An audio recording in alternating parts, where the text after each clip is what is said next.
AB 1659 seeks to add a process to the state legislature by which we review all the levels of the state bureaucracy.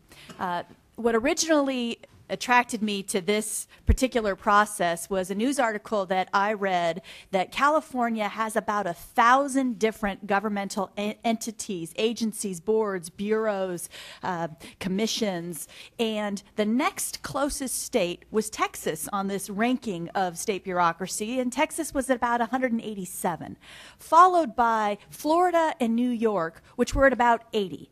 Now, we have had numerous studies over the last 20 years that have said that there is not a comprehensive listing of all state government entities, and that we have at least, as the Little Hoover Commission found in 1989, and if I may quote, California's multi-level, complex governmental structure today includes more than 400 boards, commissions, authorities, associations, councils, and committees.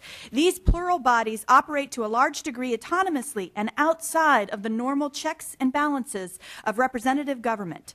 The Commission concluded that the state boards, commissions, and similar bodies are proliferating without adequate evaluation of need, effectiveness, and efficiency.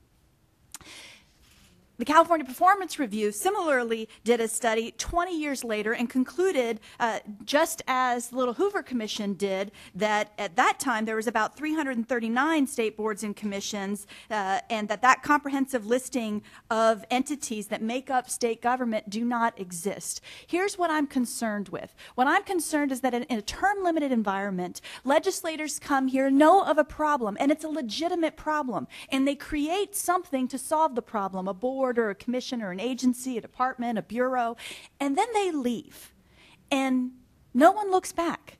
And no one remembers why it was created in the first place, to ask those fundamental questions of, you were created to solve a problem. Did you actually solve it?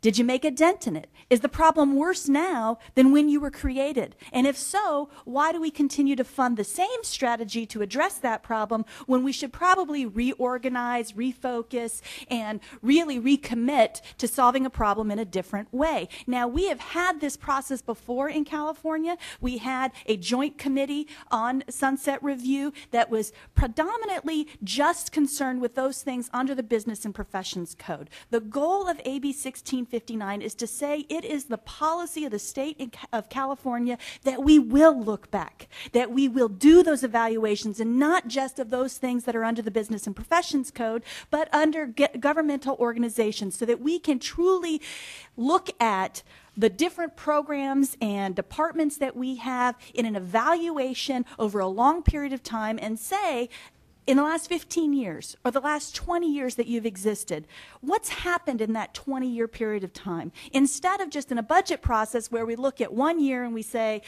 this is how much money you got last year, this is how much you're asking for, and this is what we're going to give you.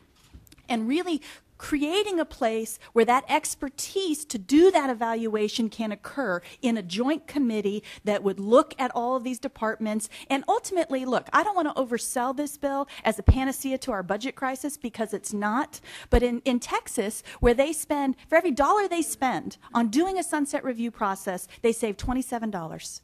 Other states report saving 5% of their budget. In California, 5% of our budget would be $4 billion. The opportunity to save that kind of money, even if you don't eliminate anything, but you just reorganize and just recommit, is an opportunity we can't let pass us by.